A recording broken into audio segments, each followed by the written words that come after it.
Gen Z नाराज है, Gen Z परेशान है और मोस्ट इम्पोर्टेंटली जेनजी कंफ्यूज्ड है। आज की डेट में हमारे देश में घर खरीदना ताजमहल बनाने जैसा हो गया। जिनको नहीं पता, हमारे देश की जेनजी पॉपुलेशन में एक ट्रेंड चल रहा है और ये ट्रेंड ऐसा है जो ट्रेंड कम और रेवोल्यूशन ज्यादा है।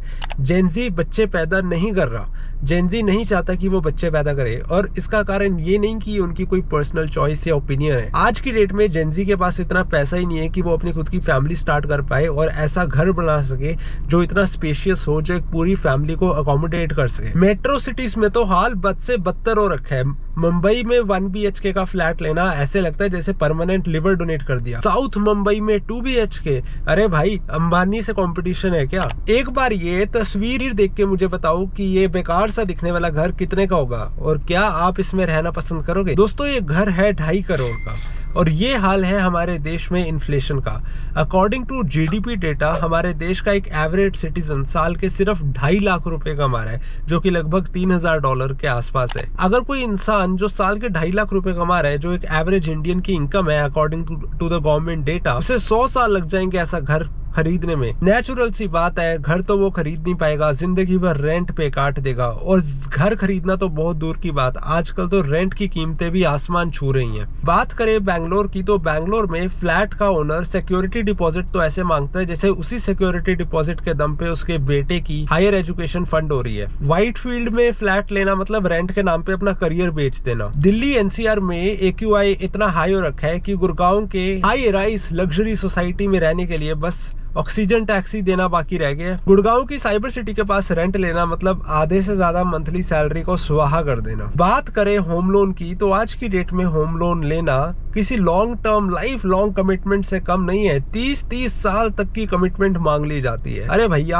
आजकल के जेनजी के रिश्ते 30 साल छोड़ो, 3 साल नहीं चल रहे और वो आप उन्हें ऑन पेपर 30 साल की कमिटमेंट एक्सपेक्ट कर रहे हो। पर कुछ भी कहो, होम लोन लेने का एक फायदा तो है। होम लोन लेने के बाद इंसान बीमार होने से डर लगता है। उसे डर लगता है कि कहीं मैं बीमार हो गया तो लीव लेनी पड़ेगी और सैलरी कट जाएगी। इस चक्कर में लोग बीमार नहीं हो रहे, ये बहुत अच्छा हुआ। और इस सब में सबसे ज्यादा श्रेय जाता है हमारे बैंक वालों को। हमारे बैंक वाले मेहनती एम्प्लॉयज, मेहनती एग्जीक्यूटिव्स, रिलेशनशिप मैनेजर ऐसे मुस्कुरा रहे होते हैं जैसे आपसे जब होम लोन का डॉक्यूमेंट साइन करवाया जा रहा होता है, जैसे बस अभी एक बकरे को हलवा खिलाया जा रहा है, बाद में उसको सूली पर चढ़ाया जाएगा। आहा। और हम हमारे प्यारे चहेते प्राइवेट बिल्डर को कैसे भूल सकते हैं? अरे आप लोन लेके घर की पेमेंट तो कर दोगे, पर पोजेशन के टाइम पे एक्सटेंशन भी तो होगी। इतनी आसानी से आपको आपका घर कहाँ मिल जाएगा? सिर्फ पैसे देने से बात थोड़ी बनेगी। 2-4 चक्कर आप बिल्डर के वहां भी लगा के आओ, फिर तुम्हें पता चलेगा कि हमारे देश में पोजेशन तो बस एक ऑन पेपर चीज है, रियलिटी से तो हमारा देश बहुत दूर रहता है। अरे तुम मिडिल क्लास हो, जब तक तुम्हें निचोड़ेंगे नहीं तब तक हमारे सिस्टम को मजा कैसे आएगा? अभी थोड़ी देर पहले इंडिया के फर्टिलिटी रेट पे एक रिपोर्ट आई थी जिसमें बताया गया था कि इंडिया की फर्टिलिटी रेट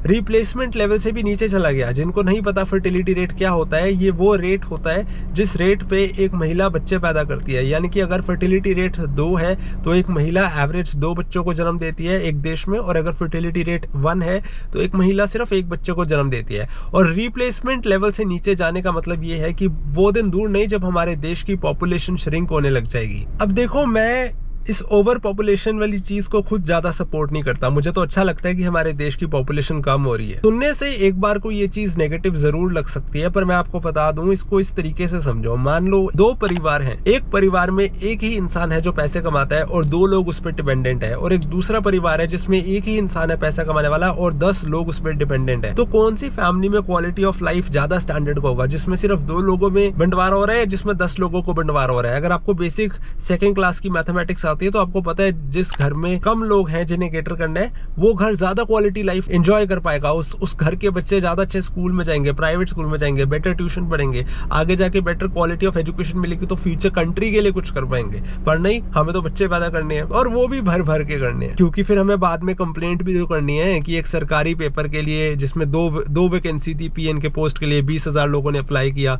अरे उसके भी तो हमें रैंट करने हैं, तो उसके लिए पॉपुलेशन होना जरूरी है। हालांकि ऐसा नहीं है कि हमारा देश का जेनजी एक ऐसा पॉपुलेशन है जो एकदम से इतना अवेयर हो गया कि भाई ओवर पॉपुलेशन नहीं करनी, पॉपुलेशन कंट्रोल करनी है। जेनजी का दिमाग में कोई खास फर्क नहीं पड़ा है, वो भी कोई पिछली जनरेशन से बहुत अलग नहीं है। इकोनॉमी ही इस तरीके से हो गई है कि आज की डेट में जेनजी ये डिसीजन खुद से ले रहा है कि उन्हें बच्चे या तो नहीं पैदा करने या एक से ज्यादा नहीं करना। और इसका कारण ये है क्योंकि उन्हें भी पता है कि अगर उन्हें आने वाली जनरेशन को एक क्वालिटी लाइफ देनी है तो फिर वो उस रिसोर्स को 1 या 2 लोगों पे लगाए, ज्यादा लोगों पे लगाने का कोई फायदा नहीं है। क्योंकि उस चक्कर में होगा क्या कि किसी को भी मिनिमम जो बेयर मिनिमम रिसोर्स है वो मिलेगा ही नहीं। तो इस तरीके से वो फैमिली सफर करेगी और ओवरऑल कंट्री सफर करेगी। और ये बात किसी से छुपी नहीं है कि रियल एस्टेट इतना महंगा हो रखा है कि लोग खुद से अपने घर को स्पेशियस फील करवाने के लिए बच्चे कम पैदा कर रहे हैं। मतलब आज की डेट में आपका घर कितना बड़ा है ये शायद आपके हाथ में ना हो टेम्परेरी बेसिस पे, बाद में आप पैसा कमा के बड़ा घर बना लोगे। टेम्परेरी बेसिस में 15, 20, 30 साल आप शायद ना बना पाओ, पर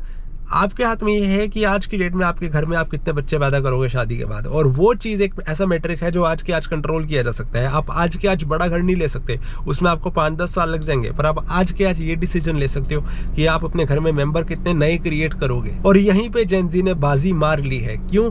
क्योंकि उनको समझ आ गया कि कॉस्ट ऑफ लिविंग एक चीज़ है पर क्वालिटी ऑफ लाइफ भी एक चीज़ है। और वो तभी होगा जब लिमिटेड रिसोर्सेज लिमिटेड लोगों के पास जाएं। अगर लिमिटेड रिसोर्सेज अनलिमिटेड लोगों के पास जाने लग जाएं तो किसी का उसमें फायदा नहीं। इसी सोच को लेकर जेनजी में एक नया ट्रेंड स्टार्ट हो गया जिसे कहते हैं DINK, double income no kids. अब वो जमाना खत्म हो गया जहाँ पे हस्बैंड से एक्सपेक्ट किया जाता था कि वो सिर्फ पैसे कमाएगा और वाइफ से एक्सपेक्ट किया जाता था कि वो सिर्फ घर संभालेगी। जेनजी की एक और खासियत है, इन्होंने जेंडर रोल्स बिल्कुल तबाह कर दिए। अब हर कोई अपनी रिस्पॉन्सिबिलिटी इक्वल लेवल पे शेयर करता है। It's like a family is like a company जहाँ पे 50% शेयर होल्डिंग एक डायरेक्टर की है, हस्बैंड की, और बची 50% ओनरशिप वाइफ की है जो कि दूसरी डायरेक्टर है। एक फैमिली का स्ट्रक्चर को एक कंपनी की तरह देखा जाता है जब जहाँ पे 50-50 दोनों की मर्जी चलती है। एंड यहाँ पे हर इंसान भी अपनी रिस्पॉन्सिबिलिटी भी 50-50 करता है irrespective of traditional gender norms क्या थे। और कुछ रेयर केसेस में तो जो अपर मिडिल क्लास फैमिली है वो कहती है 50-50 भी क्यों करना, हमारे पास पैसे हैं, हमारे देश में ओवर पॉपुलेशन इतनी ज्यादा है कि लेबर सस्ती है तो क्यों ना किसी को हायर कर ले। मतलब अगर 2-3 हज़ार रुपए में आपको घर के लिए झाड़ू पोछा मारने के लिए एक मेड मिल रहा है तो क्यों ना उसको यूटिलाइज किया जाए। जब ह्यूमन रिसोर्स अवेलेबल है, ह्यूमन कैपिटल अवेलेबल है, जब सस्ते में हमारे देश में मजदूर अवेलेबल है, एक छोटा घर का काम भी खुद क्यों करना, which I feel is the right concept. कोई भी कंपनी का सीईओ होता है तो वो सारा काम खुद नहीं करता, वो काम को डेलीगेट करता है। तो अगर आप अफोर्ड कर सकते हो to have a cook, to have a maid, why not? Focus on increasing your income, focus on increasing your quality of life. मैं आपको एक छोटा सा टास्क देता हूं, अगर आप जेनजी हो तो कमेंट सेक्शन में मुझे बताओ आपके क्या ख्यालात है, आप क्या सोचते हो घर खरीदने के बारे में। क्या आप कभी घर खरीदोगे भी या फिर आप रेंट पे रहना प्रेफर करोगे? मुझे कमेंट सेक्शन में बताओ।